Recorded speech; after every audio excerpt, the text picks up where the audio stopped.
We continue to follow breaking news out of Utah. Political activist Charlie Kirk murdered in broad daylight in front of a crowd at Utah Valley University. The college was hosting an event on campus there when a single gunshot rang out. Kirk was hit in the neck and died at the hospital. He was just 31. As of now, investigators are still searching for the shooter after the person of interest that they had in custody was just released over an hour ago. Charlie Kirk started the organization Turning Point USA, was based here in Phoenix. Let's bring in our team coverage with 12 News journalist Bianca Bono. She's outside Turning Point headquarters. And Bianca, what a horrible day, not only for Republicans, but for all of us as Americans. For everyone. And guys, it has been such an emotional and somber day here outside of Turning Point's headquarters in Phoenix. And in the last hour or so, we have watched as staff have come outside and hung up these signs with a photo of Charlie Kirk and a quote. They now mark the entrance to Turning Point's headquarters, a massive conservative organization co-founded by Charlie Kirk. We are also seeing heartbroken supporters of his continue to show up here. You can see many of them standing together right now, paying their respects. And this has really been the scene here since at least 1 o'clock today when news started to break out of Utah about the assassination. People of all ages have been dropping off flowers, leaving Make America Great Again hats with handwritten messages on them, and stopping to pray together. Security has also been visible here. In addition to Turning Point security blocking off the entrance with a large van, Phoenix police officers have been here all day, at times with multiple vehicles, keeping a very close eye on these buildings. Everyone that I've talked to took a moment to recall a Trump rally or a Turning Point event that they attended where they heard Charlie Kirk speak.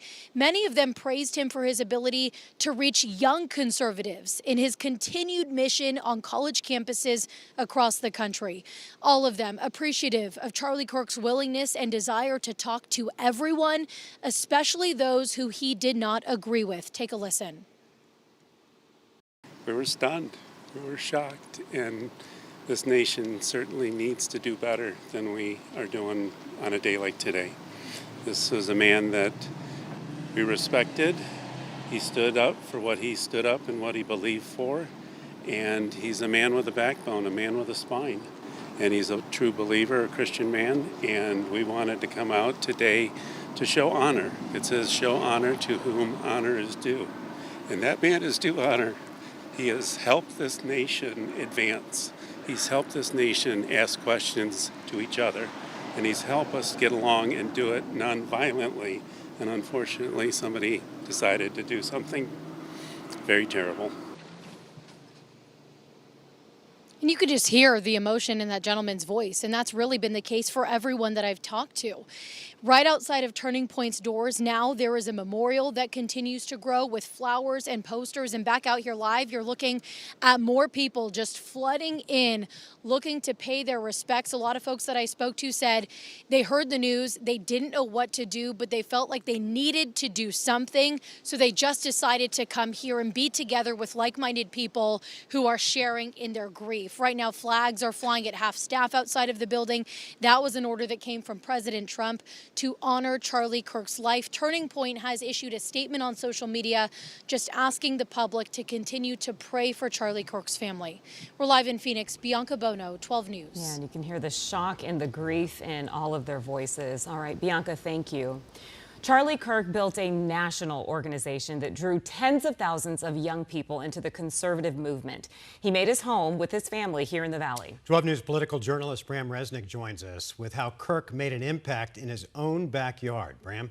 Yeah, we've seen many sides of Charlie Kirk and his organization here in the Valley. Thanks to Kirk, President Donald Trump made Phoenix his first stop after winning the 2024 election. But Kirk also drilled down to the university and school board levels as a provocateur in the right-wing culture wars. Charlie Kirk was a political prodigy, just 31 years old, and a close advisor to a president. I want to thank a special person, Charlie Kirk, for his tremendous leadership, as well as everyone at Turning Point Action. Kirk was a national figure. He reached millions with his podcasts. But the Illinois native's home was here in the Valley. Headquarters for the group he founded, Turning Point USA, focused on turning young people into Republican voters with conservative values. From time to time, Kirk made his presence felt in the Valley, staging political rallies for Donald Trump. Let them hear how loud MAGA country is right now. Let's hear it. Launching the political career of former Valley newscaster Carrie Lake. There were some who thought Kirk would run for Arizona governor someday. He even showed up at Valley school board meetings to berate board members. I'm disgusted that you are lying to the citizens of this state and the people that pay your salaries. A few years ago, there was a higher profile controversy involving Arizona State University President Michael Crow and Kirk's free speech rights. Our opposition to this event turned into this, culture war circus. ASU faculty members opposed Kirk's appearance on campus. Crow stood up for Kirk. How long you've been attracted to minors? A few months later, the tables were turned. A Turning Point media crew harassed and then threw an LGBT instructor at ASU to the ground. So some of these academics, they think this is the new rise of McCarthyism, and I always joke back to them, well, at least we show you our list. The instructor was one of 43 ASU faculty members on Kirk's professor watch list. This time, ASU's Michael Crow condemned what he described as Turning Point's bullying and intimidation. In Phoenix, Bram Resnick, 12 News. Bram, thank you. Charlie Kirk was a fixture on college campuses all across the country, including visits to Arizona State University. 12 News journalist Sean Rice sat down with the former leader of the ASU College Republican group on campus. Sean, this news is obviously coming as such a shock to the people who knew him. Mark Uribe, absolutely. It really sends shockwaves through a college campus like Arizona State University, one he visited often. And it was nearly a year ago to the day, back in September 2024, when Charlie Kirk was just a couple of blocks from where I'm standing here on campus, having a Turning Point USA event and engaging in strong but respectful debates with college students. And those who I spoke with today who know him personally tell me that was one of Charlie Kirk's, quote, happy places here on a college campus, engaging in that kind of debate with meeting kids where they are here on college campuses. Now, this afternoon, I had a chance to speak with this man here on your screen. This is Carson Carpenter. He is a recent graduate of ASU, and he was formerly the president of an ASU Republicans group here on campus. He shared some photos of what that day looked like last September in the heat of an election season when Kirk was trying to elect President Donald Trump into the Oval Office, and Kirk spoke directly to students here on campus. Carson himself also works for Turning Point USA, and he last saw Kirk in person last month at their Valley headquarters. He described their last conversation. Take a listen as to how it went. He spent a majority of his time just talking about the joy he has when he's able to go home to his family and just see them every evening. And, he was talking about, the impact that he makes, but it sounded like the most important thing that he was most accomplished for was being a good dad to his beautiful children. And Carson also showed us this picture here on your screen. It's back in 2023 at an annual America Fest event held by Turning Point USA in downtown Phoenix annually. At the time, the young college student was just getting involved in politics, and he didn't really think that Kirk would remember who he was. But boy, was he wrong. Kirk immediately recalled their prior conversations, and he made him feel seen in a way Charlie Kirk could only do. As you could see, smiling ear to ear, just being able to talk about, what he was doing to help the movement and help his cause for everything that he's done. And I think like every time he went to a college campus like today, that was his number one happy place. And as we wrapped up our conversation in his Tempe home this afternoon, one thing Carson said to me at the end of our conversation that really stands with me here today is the impact that this assassination will have on the students at Utah Valley University. These are college-age students who saw Charlie Kirk get assassinated right in front of their eyes. That, no doubt, is something that's going to stick with them for the rest of their lives and something they're going to be coping with in the days ahead. We're live in Tempe. Sean Rice, 12 News. All right, Sean. Let's continue our coverage now with 12 News journalist Gabriella Becerra, who's live at the Dream City Church tonight in North Phoenix, where a special service will begin in just about 20 minutes. And Gabby, what are you hearing from the church officials there tonight? Well, Mark Kriebe, I just spoke with a representative of Dream City Church, and she tells me they are just in shock over the sudden loss of such a prominent figure within their church. The church hosts a regular service every Wednesday, and tonight we're expecting to hear from the senior pastor who Kirk is known to have a very close relationship with. That event starts in about 30 minutes or so, but first I want to read you a statement that the church shared this afternoon. They say it's with profound sorrow and heavy hearts they mourn the unthinkable and senseless murder of their dear friend and partner in ministry. They highlighted Kirk's impact on Dream City Church, where they say he helped launch Freedom Night in America, a gathering where he and Pastor Luke Barnett blended civic engagement with spiritual awakenings, adding he inspired millions to stand firm in their biblical convictions and live out their faith with courage. Kirk helped bring a national spotlight to the Phoenix campus of Dream City Church when he, with Turning Point USA, hosted several high-profile political rallies with President Donald Trump here in 2020 and 2024. Thousands of people lined up and waited to see not only Trump speak, but also Kirk himself. The church says they're committed to empowering the next generation and honor Charlie's vision of standing for truth, freedom, and the gospel. The statement also offered support to Kirk's family, his wife, his kids, and also the Turning Point community. Again, we're expecting to hear from Barnett, who had a close relationship with him, told it is going to be a bold statement. The service, as always, is open to the public. It's also live streamed. We will be inside, and we'll share that message with you on 12 News tonight. Live in Phoenix, Gabriella Vaquera, 12 News. All right, Gabby, thank you for that. Today was another tragic example of the increased political divide in our country turning violent at an event that was showcasing the fundamentals of the First Amendment. Today, I sat down one-on-one with Attorney General Chris Mays just hours after the news of the shooting broke. Here's a cut-down version of that interview for time purposes.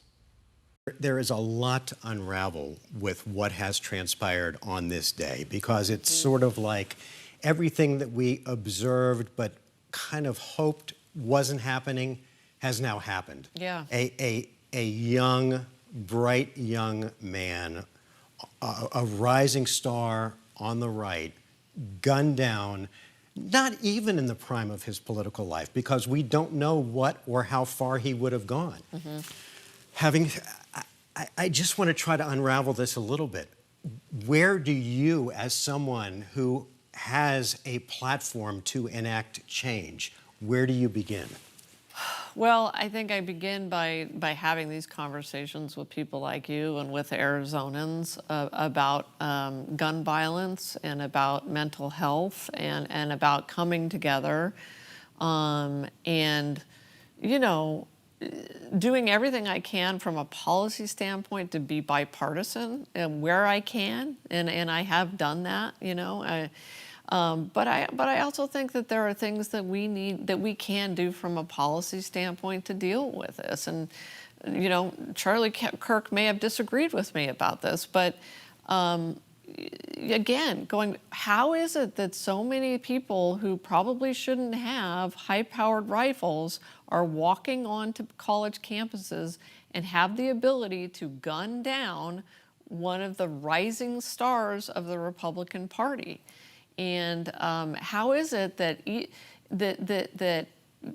15 years after Gabby Giffords was shot and almost killed outside of a Safeway, trying to do what Charlie Kirk was trying to do by talking to people on a corner at a Safeway, 15 years after that, Charlie Kirk was just assassinated in the same way that she was almost assassinated, and that other people were killed, including a federal judge and a young girl in Tucson. We have really not made a lot of progress on these issues. Well, of course, and any time these words come out of my mouth, I know what's coming, but I'm going to say them anyway.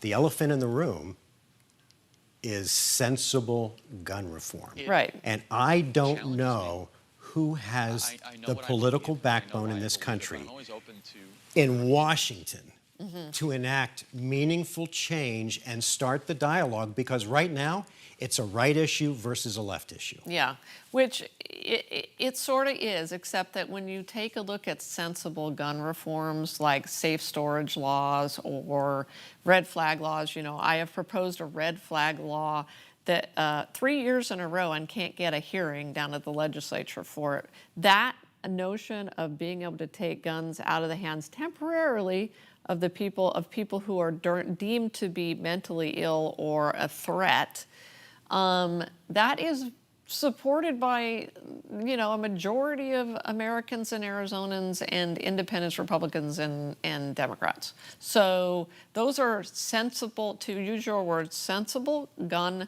reforms that actually do have pretty broad support, but it's hard to get them passed. They are being passed in some states, I will say. But when I've seen those same studies that Americans are tired of this, and the numbers may go up even more after today. And yet, I would bet you that if we sat down and we had this conversation a year from now, we would have made zero progress when it comes to sensible gun reform, because people are either afraid of losing their political office or are afraid of the cash machine that is the NRA lobby that will cut off their money supply, which helps them get reelected. Yeah. No, I think that's on the right. That's the problem, right? Is that there's that people are seized up by the politics of it. But I think that at some point we have to get there. I mean, what are we going to do? Are we going to keep letting this happen over and over and over again? I mean, a year from now, you and I are going to be, I hope to God not, but are we going to be sitting down talking about another assassination or God forbid, a school shooting in Arizona? You know, that seems to be the pattern, is that something like this will happen that's shocking, that shocks us. I think the reason...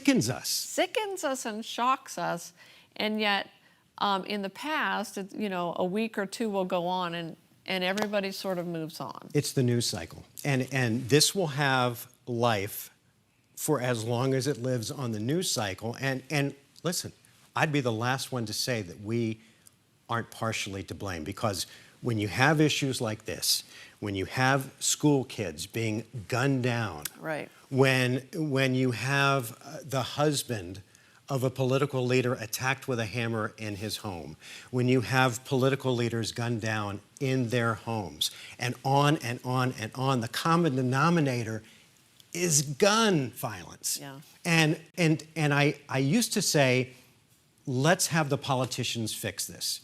And then I lost faith in the politicians on both sides for doing this. So maybe it's up to us as individuals to rise up collectively and say, I know many people will roll their eyes as I say this, but people who will rise up and say, no more. This is not the America I want to see. And you know what I think, Mark, it's going to need to be? It's going to need to be gun owners. I am now a gun owner. As am I. Yeah, okay, so we're both gun owners. It's going to need to be gun owners who stand up and say, okay, we can own guns, and we do, and we can have a Second Amendment, and we do, and we can protect the Second Amendment, but we can also protect each other. We can protect our kids. We can protect the next Charlie Kirk from being assassinated, or the next Minnesota legislator or legislator somewhere else from being assassinated. We can do all of the above.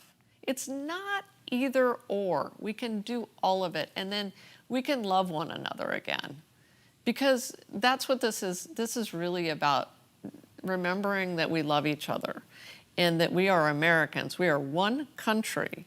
And yes, we disagree with each other. Sometimes we vehemently disagree with each other, but we still have to have love for one another. I agree, and protect each other. And protect each other. Republicans have to protect Democrats, and Democrats have to protect Republicans, and I think you're right.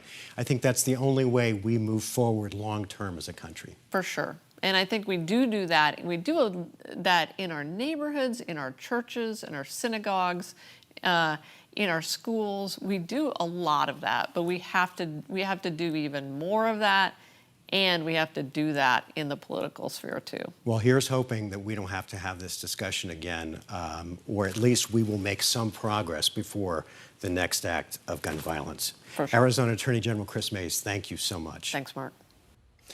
And you can watch the full 30-minute interview with the Attorney General tonight at 7 o'clock on our streaming app, 12+. Still ahead tonight, we speak to security experts about the challenges on securing open-aired events like the one held in Utah today. Plus, we're following a high school shooting out of Colorado, what we know about those involved. We'll be right back.